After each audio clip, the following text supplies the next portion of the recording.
Taiwan की सेना की ऐसी आक्रामक कार्रवाई ने चीन को बहुत ज्यादा डरा दिया होगा, इसमें कोई शक नहीं होना चाहिए। ताइवान ने क्या किया? ताइवान ने किसे टारगेट पर लिया? ताइवान का अगला हमला क्या होगा? इसकी पूरी रिपोर्ट चीन के लिए नया खौफ बन सकती है। सितंबर के ही महीने में बहुत कुछ हो चुका है। सितंबर में ही चीन ताइवान पर हमले की तैयारी कर चुका है। सितंबर में क्या क्या हुआ, इसे बहुत गौर से समझिए। 2 सितंबर को अमेरिका ने ताइवान को 9,000 करोड़ के हथियार बेचने का ऐलान किया। 3 सितंबर को चीन ने अमेरिका से रिश्ते और बिगड़ने के साथ ताइवान को युद्ध की धमकी दी। 6 सितंबर को ताइवान ने सबसे बड़ा हमला करके दिखाया, जिसमें चीन को रोकने का प्लान साफ नजर आया। ताइवान के टैंकों ने मोर्चा संभाला ताकि समुद्र तट पर उतरने वाले चीन के सैनिकों को वहीं खत्म कर दिया जाए। ताइवान की बख्तरबंद गाड़ियां फौरन मोर्चे पर पहुंची ताकि बचे हुए चीन के सैनिकों पर आखिरी चढ़ाई कर दी जाए। गोले बारूद के इस मुकाबले में ताइवान ने क्या किया, इसे बहुत गौर से देखिएगा, क्योंकि चीन को रोकने के लिए ताइवान के डिफेंस की बहुत बारीक बातें अब हम आपको बताने जा रहे हैं। ताइवान की तैयारी देखकर आप समझ जाएंगे कि वो चीन को समंदर में भी टक्कर देगा, आसमान में भी उसका सामना करेगा और जमीन पर भी चीन को मुंहतोड़ जवाब देगा। लेकिन ऐसा कैसे होगा? सबसे पहले देखिए ताइवान का हवाई हमला, जिसमें FC-के चिंको फाइटर ने बहुत तेज उड़ान भरते हुए ग्राउंड टारगेट पर हमला किया। FC-के चिंको ताइवान के पास अपना बनाया हुआ लड़ाकू विमान है। उसके पास ऐसे 130 फाइटर जेट हैं। FC-के चिंको 30 साल पुराना ताइवान का खुद का बनाया हुआ फाइटर जेट है। ये काफी हद तक के F-16 से मिलता हुआ लड़ाकू विमान है, लेकिन इसमें लगे डबल इंजन इसे लंबे मिशन के लिए और कारगर बनाते हैं। इसके बाद 2 और जहाज शामिल हुए, F-16 और मिराज 2000। ताइवान छोटा देश जरूर है, लेकिन उसके साइज के हिसाब से ताइवान की वायुसेना बहुत मजबूत है। लेकिन चीन की शक्तिशाली एयरफोर्स को रोकने के लिए उसके फाइटर जेट फिर भी कम पड़ जाएंगे। हाँ, ये जरूर है कि चीन के किसी भी हमले का जवाब ताइवान शुरुआत में मजबूती से दे सकता है। ऐसा कैसे है, उसका हिसाब किताब बहुत गौर से देखिएगा। ताइवान के पास अभी पहले से अमेरिका के खरीदे गए 140 F-16 के हैं। यही जहाज ताइवान की हवाई ताकत की बैकबोन है। ये जहाज ताइवान ने 90 के दशक और उसके बाद खरीदे, जो कई मायनों में चीन के फाइटर्स से आधुनिक हैं। आज भी यही सबसे बड़ा फैक्टर है कि चीन के फाइटर पायलट ताइवान के इस लड़ाकू विमान से मुकाबला नहीं करना चाहेंगे। 台海周边的情势持续紧张，威胁从来没有中断。除了共机共建频繁侵扰之外，利用假讯息企图影响国内民心的认知作战，以及运用无人机侵扰的灰色领域地带的手段。 ताइवान के पास फ्रांस से खरीदे गए 60 मिराज 2000 फाइटर जेट भी हैं।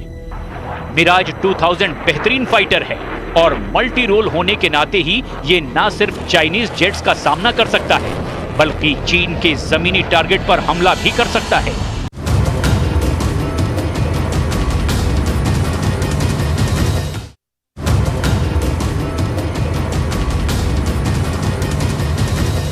ताइवान के पास अभी भी F-16 जहाज हैं, वो पुराने हैं और ताइवान को जरूरत है F-16 के ब्लॉक 70 वर्जन की, जिसमें नया रडार, नया कॉकपिट और नया इंजन शामिल है, जो इससे पहले वाले जहाज से कई गुना बेहतर भी है। और चीन के पास इस फाइटर का मुकाबला करने के लिए भले ही लड़ाकू विमान हो, लेकिन उसे ताइवान से जीतने का भरोसा नहीं है।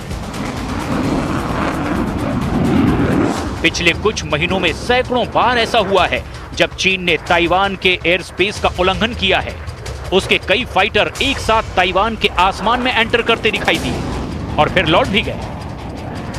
जिनपिंग ऐसे हालात बनाकर ताइवान को न सिर्फ भड़काना चाहते हैं, बल्कि वो जो बाइडेन को भी अमेरिका की हैसियत दिखाना चाहते हैं। और यही वजह है कि अमेरिका से मांग उठ रही है कि ताइवान को फौरन 66 नए F-16 दे दिए जाएं। अगर ऐसा हुआ तो ताइवान के पास जो F-16 मौजूद हैं, उनकी तादाद 200 के पार पहुंच जाएगी। F-16 एक मल्टी रोल फाइटर है और ये दुनिया का सबसे कामयाब फाइटर माना जाता है। ये दुनिया का सबसे भरोसेमंद लड़ाकू विमान भी कहा जाता है। ताइवान पहले से ही ऐसे 140 फाइटर जेट उड़ा रहा है और उसके पायलट इस विमान को बहुत अच्छी तरह समझते हैं। F-16 का सौदा फाइनल हुआ तो ये चीन के लिए बहुत डराने वाली बात होगी। वो नहीं चाहेगा कि अमेरिका किसी भी तरह के हथियार ताइवान को सप्लाई करे। 无论敌人采取任何的行动，我们都会以最完整的准备、最坚决的意志去抵抗敌人。 चीन को डराने वाली ताइवान की ये मिसाइल देखिए, नाम है जेवलिन। एक बार फिर देखिए इसे कैसे कंधे पर रखकर लॉन्च किया गया।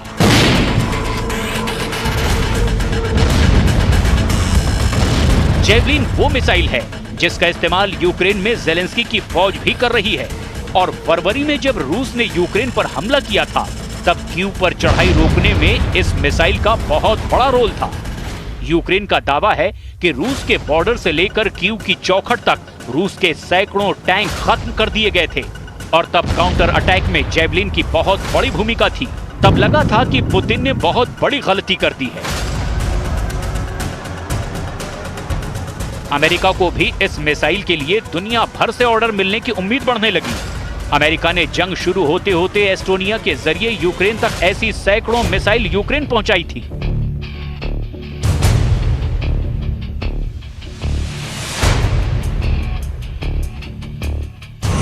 यूक्रेन में जेवलिन का स्ट्राइक रेट 90% से ज्यादा है। शुरुआती दिनों में ही जब यूक्रेन ने 300 जेवलिन फायर की तो इसने 280 रूसी टैंक या बाकी बख्तरबंद गाड़ियां ध्वस्त कर दी थी।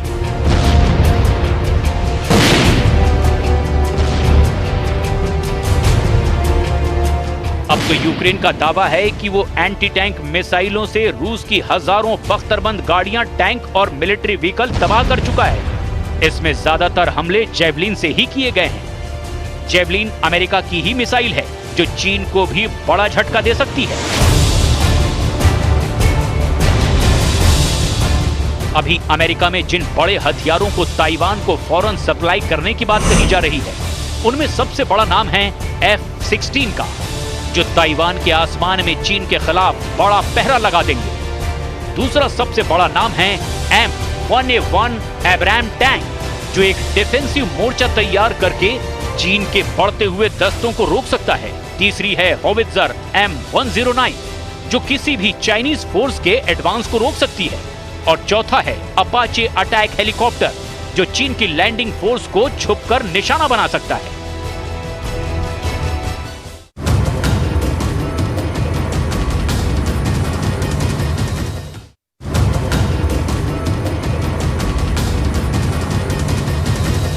ताइवान के युद्धाभ्यास में अपाचे हेलीकॉप्टर की फायर पावर भी दिखाई दी थी।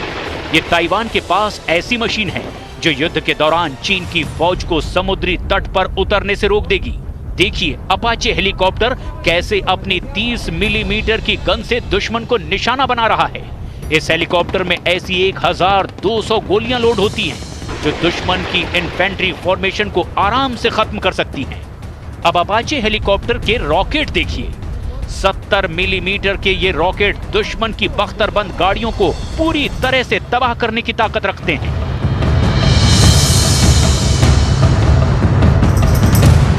ताइवान के पास ऐसे करीब 29 हेलीकॉप्टर हैं, लेकिन अब उसको ऐसे ही और हेलीकॉप्टर दिए जाने की मांग अमेरिका में भी तेज हो चुकी है।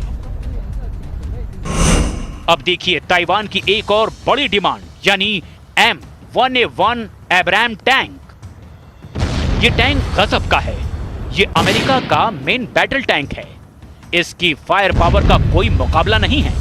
इन दोनों का खाड़ी युद्ध में अमेरिका ने बहुत ही कामयाबी के साथ इस्तेमाल किया और अब ये यूरोप में नेटो की फ्रंटलाइन फोर्स का भी सबसे आक्रामक हथियार माना जाता है। अगर ये टैंक ताइवान को मिलता है तो ऐसे तमाम मोर्चों को हैंडल कर सकता है जहां चीन अपनी फोर्स को ताइवान की जमीन पर उतार सकता है।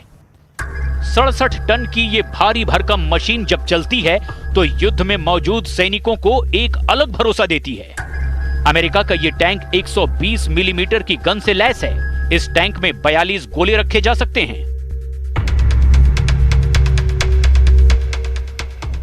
M1A1 एब्राम टैंक 70 किलोमीटर प्रति घंटे की अधिकतम रफ्तार से चलता है और ये फुर्ती इसे दुश्मनों का निशाना बनाने से भी बचाती है।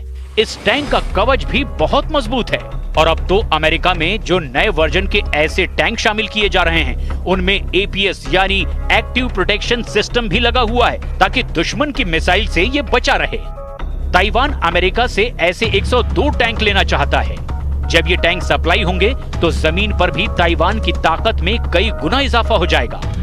身为三军统帅，我对中华民国国军每一位官兵展现出自我防卫坚定信念和能力感到无比的自豪。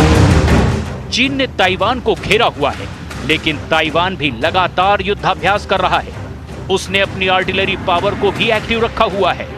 कोस्टल डिफेंस यानी अपने समुद्री किनारों पर चीन की सेना को उतरने से कैसे रोकना है, इसकी लगातार प्रैक्टिस की जा रही है।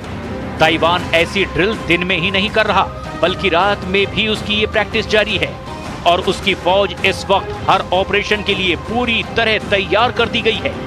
ऐसे में युद्ध होने पर अगर ताइवान ने चीन को नाकों चने चबवा दिए तो चीन कुछ ऐसा भी कर सकता है जिसमें परमाणु युद्ध की नौबत आ जाए।